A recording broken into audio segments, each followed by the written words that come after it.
আসসালামু আলাইকুম রহমতুল্লাহি ওয়া বারাকাতু। আশা করি আপনারা সবাই ভালো আছেন। আল্লাহর অশেষ রহমতে আমিও ভালো আছি, আলহামদুলিল্লাহ। আমি আজকে আপনাদের সামনে যে স্বপ্নের ব্যাখ্যাটি নিয়ে এসেছি সেটি হচ্ছে, স্বপ্নে খাবার খেতে দেখলে তার ব্যাখ্যাটা কী হবে। আশা করি শেষ পর্যন্ত শুনে যাবেন, দেখে যাবেন।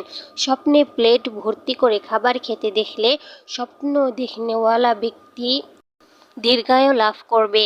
স্বপ্নে গরুর দুধ বা গোশত খেতে দেখলে স্বপ্ন দেখনেওয়ালা ব্যক্তির ধার্মিকতা ও সচ্ছলতার আলামত বোঝায়।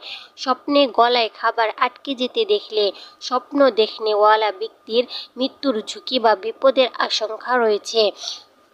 ছাগলের দুধ বা গোশত খেতে দেখলে স্বপ্ন দেখনেওয়ালা ব্যক্তি প্রচুর ধন সম্পদের মালিক হবে। স্বপ্নে ঠান্ডা পানি পান করতে দেখলে স্বপ্ন দেখনেওয়ালা ব্যক্তি রোগ থেকে আরোগ্য লাভ করবে।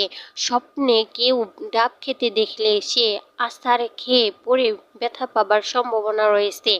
আশা করি আপনারা সবাই ব্যাখ্যাটি বুঝতে পারছেন। যদি বুঝতে না পারেন তাহলে ভিডিওটি পুনরায় দেখবেন।